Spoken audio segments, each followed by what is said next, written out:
Hello, everyone, and welcome in to another edition of Inquire Live at Game Day Central. Tonight, it is prime time. We are coming to you from Houston, Texas at Energy Stadium, where in just a little bit, the undefeated Philadelphia Eagles will take on the Houston Texans in a Thursday night matchup. I am Josh Tolentino, and as always, I am joined by EJ Smith. Together, we are your beat reporters for the Philadelphia Inquirer and your co-host for tonight's show, Game Day Central. EJ, how is it going? It's going great, Josh. I'm a big fan of Texas. I love barbecue. I love Tex-Mex. So been eating good while I'm down here. Been here a little while. So yeah, no, everything's good. I'm excited for the game. EJ, are you more of a brisket guy, a ribs guy? I know you said you've been eating good. I had some brisket myself earlier for lunch. Yeah, I've had a lot of brisket. Brisket's probably my favorite food. Period. So yeah, Texas is a winner for me for sure. All right, man. Enough about food. There's so much football to talk about. We've got a jam-packed show throughout the season, though. I want to remind everyone tuned in that you can always continue the conversation with us and keep tabs on our Eagles coverage. EJ, where is the best place that they can find us? Yeah, Josh, they can find us at inquirer.com/Eagles Game Day. That's where we like to have a two-way conversation with you guys. We put our analysis live during the game in there, and you guys are welcome to come over there and add your analysis as well. We can kind of again have a conversation there. We even take some of the comments from there and we include them in our favorite section at the end of the show called "What You Said," where we field some of your comments and questions and kind of have a bigger conversation about it. So yeah, once again, that's inquirer.com/Eagles Game Day. You heard it right there from EJ. Inquirer.com/Eagles Game Day is the place to be. It's where you can keep on tabs on Game Day Central and all of our coverage. EJ, let's jump right into it. These undefeated Eagles, they are still, what we just mentioned, undefeated. Here we are, the beginning of November. They have not lost. They haven't tied. They've got 7 wins, 0 losses. For the first time in franchise history, EJ, they have an opportunity tonight to begin the season 8-0. They've never done that again in franchise history. What has surprised you most about this team getting to this point? I think it's got to be Jalen Hurts. Going into the season, I think there was an expectation that, there was reason to believe he would have taken a step forward from last year. But I mean, the step that he's taken is, a significant one. I mean, the way that he's been able to throw the ball from the pocket, the improvements that he's made in accuracy and decision making, throwing to all levels of the field. I think that he is pretty much the reason. Going into the season, I think I had him at 6-2. Through the first 8 games. But I remember thinking, like, well, if Jalen Hurts takes a significant step, I could see them winning those 2 games I had them losing. And that's exactly what happened. He's been playing at a really high level, and I think that that's kind of sparked this team being able to get off to the start that it's gotten off to. It's worth noting that the trade deadline just passed this past Tuesday. General Manager Howie Roseman did not make another deal at the buzzer after acquiring pass rusher Robert Quinn last week. But EJ, we look back over these past 8-9 months. There have been many, many additions. C.J. Gardner-Johnson, James Bradbury, Kaiser White on the defense, and obviously A.J. Brown, Zach Pascal on the offense. All big, big additions for this team. And this is pretty much the lineup, the roster that they're going to go into as they try to make a deep run here. EJ, you mentioned Jalen Hurts. I want to let everyone who is viewing back home that if you've not had a chance yet, you have to get over to inquire.com because EJ has been here again in Houston. He talked about it earlier, but EJ has been on the ground here. He's been doing a lot of reporting, put together a great story that was published this morning. EJ, let's talk a little bit about this story. What was your approach to this? I don't want to give too much away. I'll leave the floor to you. Again, EJ has been in Houston and did a great profile on Eagles quarterback Jalen Hurts. Yeah, I mean, first off, I appreciate the kind words, Josh. And yeah, I came down here on Monday, and I wanted to kind of just get an idea of, some of the ways that Houston has shaped Jalen Hurts. He talks about how proud he is to be from here. He grew up in Channelview, Texas, which is about 15 minutes from NRG Stadium, and he talks a lot about how much the city means to him. And I wanted to figure out what is it about the city that means so much to him, and the answers are family first and foremost. I met his father and got to talk to people who are close with his father, and it becomes apparent pretty quickly that Jalen is the spitting image of his father. Jalen said that. Jalen's older brother, Avrion Jr., said that about him. They're wired exactly the same way, very serious, very stoic, very steady personalities. And that's one of the interesting things I uncovered in my reporting is like the way that Jalen is on Sundays. That's the way his dad is on Friday nights. His dad was his first football coach, still is a coach in the area, and has built a really respectable program here. Uh, Channelview is surrounded by a lot of powerhouses in this area. Schools that are constantly winning state championships, and they've got stadiums that are bigger than some of the college stadiums in Philadelphia area. So yeah, that was one of the big things I picked up on is the family aspect that is important to Jalen. The food, Jalen talks a lot about cooking crawfish in the piece, and how Mm. that was something that was passed down to him from his grandpop to his father, and now to him. And then also sort of like redefining what is possible. Like I think that he has defied the expectations even from the people closest to him, the people that didn't realize how good he might be able to become. When he was in middle school, I don't think anybody saw an NFL quarterback on the field. Even when he was in high school, I don't think anybody was confident that he would become again reach the heights that he's reached. So yeah, it was really informative, talking to his brother, talking to some of his coaches, some of his idols, talking to a lot of the people who have been around him since he was a young kid, just trying to sneak into drills during football practices that his dad was coaching at. And as you'll read in the story, he was juking out trees and bushes, and like really just constantly working on improving on the football field. EJ, Channel View is about 20, 25 miles away from Energy Stadium, where we are tonight, where Jalen Hurts will take the field tonight. What kind of emotions do you expect him to have, if any? He was kind of peppered of questions when you're already in Houston, but earlier in the week about, what he would expect. And he kind of got into it a little bit, but he made it clear, repeated a few times that this is a business trip for him. But emotions, are they going to be there for Jalen Hurts? And overall, what type of expectations do you have for him tonight and his first professional game here back in his hometown? Well, that's kind of the thing that I uncovered in the piece is like I don't think any of us really know.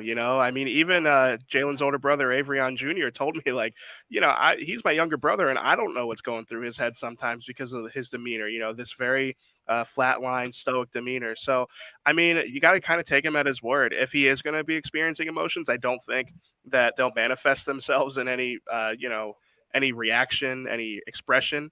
I think that he'll probably be able to kind of compartmentalize because and that's one of the things that didn't necessarily get into the story as much as I wanted to, but like even like his hobbies are focused around not being out in public, not being around people who can tell you how good things are going for you or how bad things are going for you.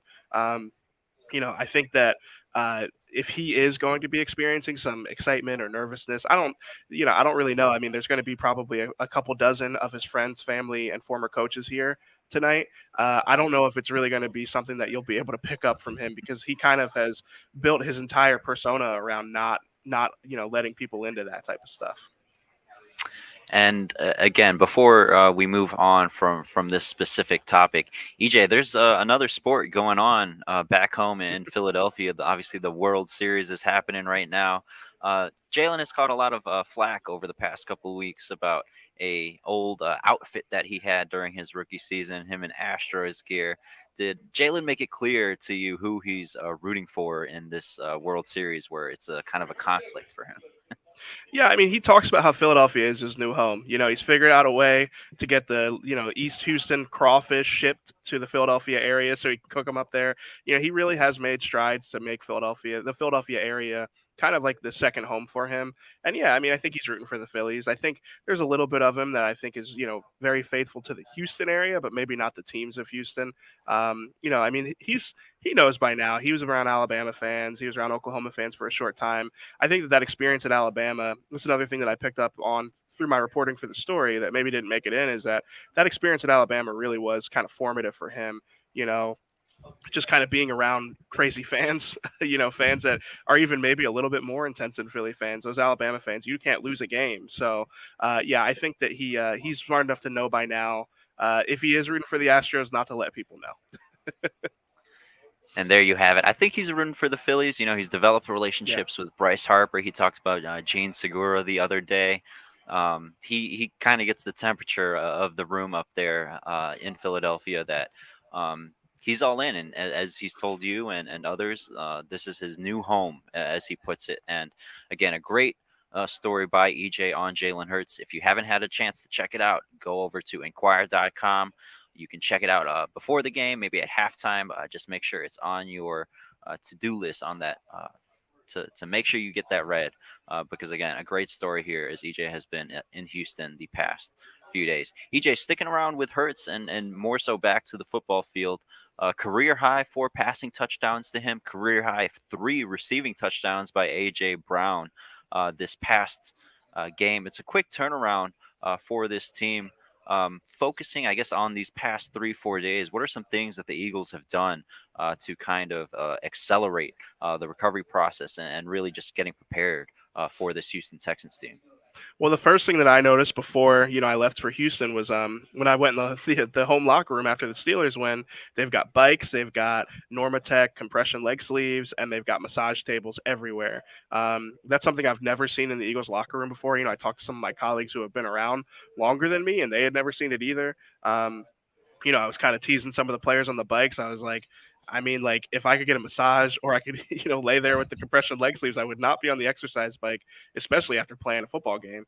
But those guys talked about how the recovery aspect of, the short week was the reason for the change. Kind of jump starting that recovery by doing like low impact exercises or getting massages or kind of compressing, getting the compression leg sleeves out. Just kind of again getting that recovery started literally moments after the game. And I think that they had a lighter practice schedule. I think you could probably speak to how the week went a little bit more than me, since, like I said, I was down here. But yeah, they definitely had an emphasis on quickly recovering so that they could be ready for this game. Yeah, certainly over the past 3 days, the Eagles did not have a legitimate quote unquote practice. Again, everything was changed to a walkthrough. There was a big emphasis on full speed and walkthrough, as Coach Nick Sirianni likes to say, and full attention during those meetings. We'll see how it plays out here. The Eagles are big favorites again in Houston. EJ, you discussed some recovery techniques. After this, the team gets kind of like a mini bye after having their bye week 2 weeks ago. But there are some concerns with the injury front. A couple players will be out tonight. Let's transition over to who's hurt and who's healthy. EJ, who are those 2 specific guys with an emphasis on the big rookie? Yeah, it's Jordan Davis and Josiah Scott. Now, if the Eagles have it the way they want it, Josiah Scott's injury won't really come up. Avonte Maddox has been playing really well in that slot cornerback spot. When he went down, Josiah Scott was the first man up, and he is the backup slot corner. But as long as the starters are healthy, you wouldn't have seen him very much. Kayvon Wallace is that dime safety, so he's a third safety. But yeah, like you mentioned, the big one is Jordan Davis, both literally and figuratively. He has been playing at a really high level, but he also is just instrumental to what the Eagles do defensively, the structure of their front. They've been really, really good against the run. And when they've had 5 down linemen, in order to do that, you need a nose tackle that can kind of plug up 1 or, 2 or 3 gaps even, that can command double teams, not get moved off of the ball. And that's what Jordan Davis' strong suit is right now.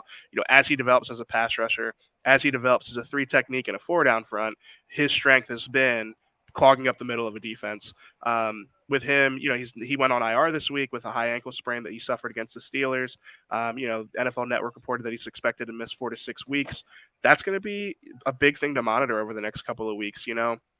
Obviously the Eagles are happy it's not season ending, but they have faced some really good running teams, and Houston can run the ball. Damian Pierce is a talented young running back, out of Florida, and I'm interested to see how the Eagles kind of try and insulate for the loss of Jordan Davis. They've been really healthy all year, so this is kind of like one of those times where your defensive coordinator needs to be able to figure it out. But they don't have another player like Davis. I mean, Marlon Tuipulotu can play that one tech or nose tackle. And that's kind of how he profiles, and he'll probably be the one to step up. But he's just not the same size and not the same player that Jordan Davis is. They elevated Marvin Wilson off of the practice squad. He's a pretty big guy, but I think he's more of a 3 tech. At least his track record is more of a 3 tech. So They have a lot of options. Javon. I should mention that Javon Hargrave played one tech last year a lot, but I think that the addition of Jordan Davis kind of tells you what they think of him at that spot. I think that they wanted to bump him out. So I don't think any of the options are perfect, but I do think they have some options, and I'm interested to see how they choose to replace Jordan Davis, and then again how the results kind of bear out without the guy in the middle. As EJ points out, Jordan Davis to the IR. He will miss at least 4 games. EJ, over the next 5 weeks, you mentioned Damian Pierce tonight, but they'll be welcoming in the Titans in a few weeks with Derrick Henry and traveling to Indianapolis with Jonathan Taylor. So two run-heavy teams there. We will see how this defense adjusts. You mentioned some names there. Again, Marvin Wilson elevated from the practice squad.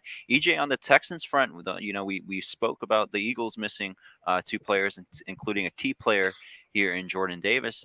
EJ, the Texans are missing quite a few amount of guys tonight. I think they're out 6 players, including a handful of starters and 2 of their top wide receivers in Brandon Cooks and Nico Collins. Yeah, no, the Brandon Cooks thing is interesting. I mean, this is an offense that doesn't have a ton of, difference makers, a ton of weapons around, Davis Mills. But Brandon Cooks is one of those guys. I'm not really sure. And that's another thing is like, he's out for personal reasons. It seems like he wanted to get traded before the trade deadline. Didn't happen. Might be unhappy about that. That's the type of thing, like, especially on a short week, that kind of distraction can sort of, permeate through the rest of the team. So definitely something to keep an eye on. Yeah, you look at the quarterback situation with Houston, Davis Mills, EJ. It seems like a repetitive storyline, but it happens. We've seen it, during the weeks in which the Eagles line up against inexperienced and younger quarterbacks. Quarterbacks in the lower tiers of the league, and they enjoy a lot of success.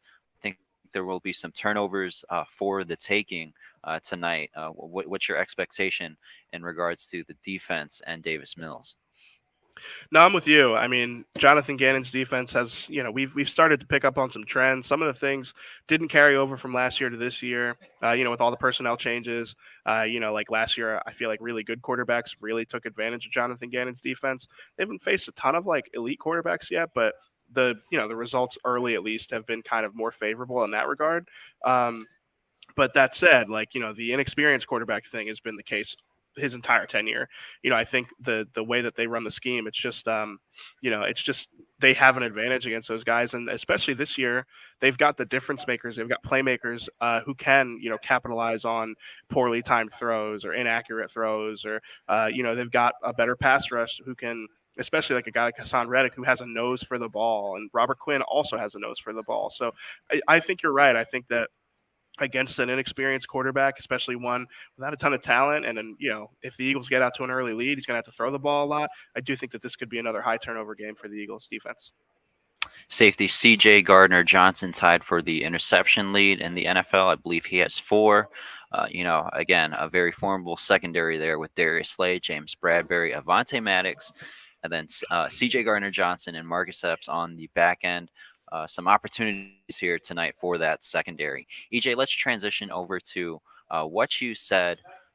Again, this is our favorite section that we continue to discuss every week. You can continue the conversation. Submit your questions and comments over at inquirer.com/Eagles Game Day. Who knows? Our next show, I believe they've got back-to-back primetime games, EJ. Monday night. We're back at the link next Monday night. When during that Game Day Central show, we'll have a chance to read your comments and questions that night. EJ, our first comment comes from Steve74, who says the Eagles played about as complete of a game as they played all on Sunday, and Jalen Hurts really has the pulse of the team as the one who remains hungry and not settling for second best.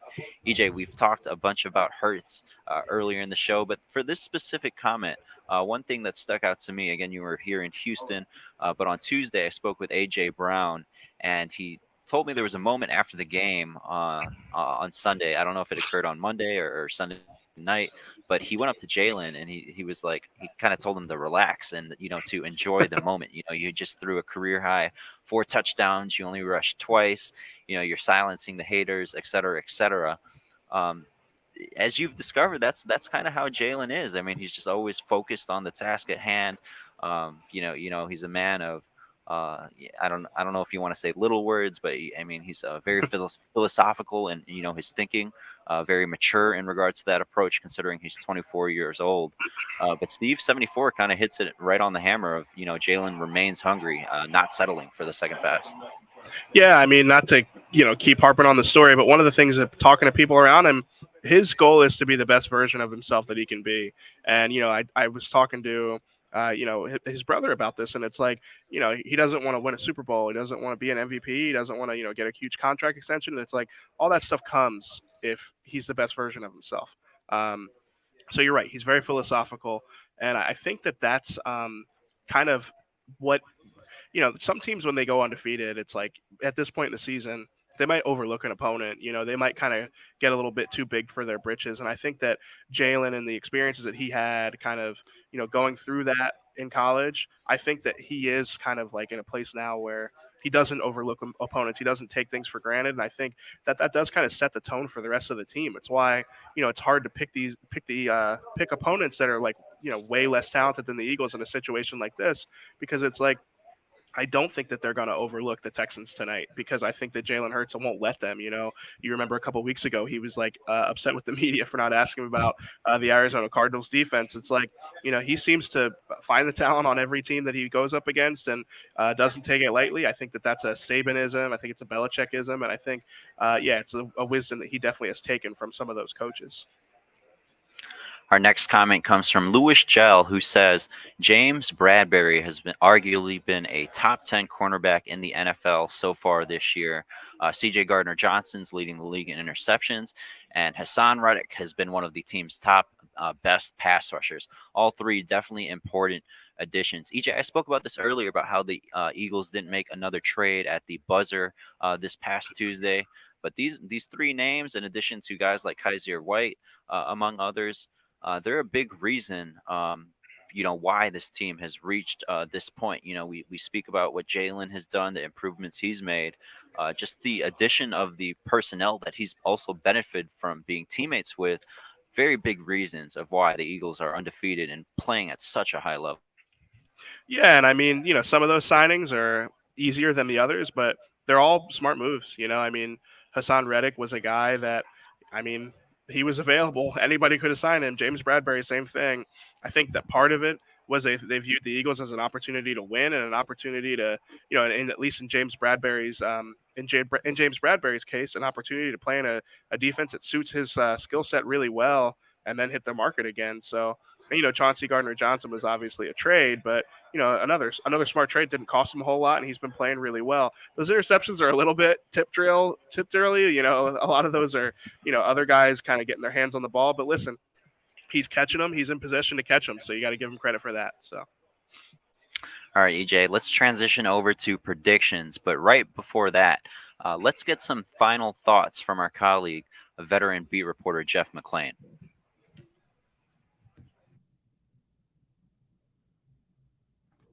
Hi, I'm Jeff McClain of the Philadelphia Inquirer, Eagles beat reporter. Thanks for joining us here at Game Day Central. I'm here to talk a little bit about the Eagles game tonight against the Texans, which doesn't on paper stack up to be much of a competition. The Eagles are actually 4-point road favorites, which is very rare in the NFL. But when you look at these teams, you can see why there is so much disparity in talent, why the Eagles are 7-0. And why Houston is 1-5-1. Lovie Smith is the head coach of Houston, kind of backdoored his way into that job after being the defensive coordinator.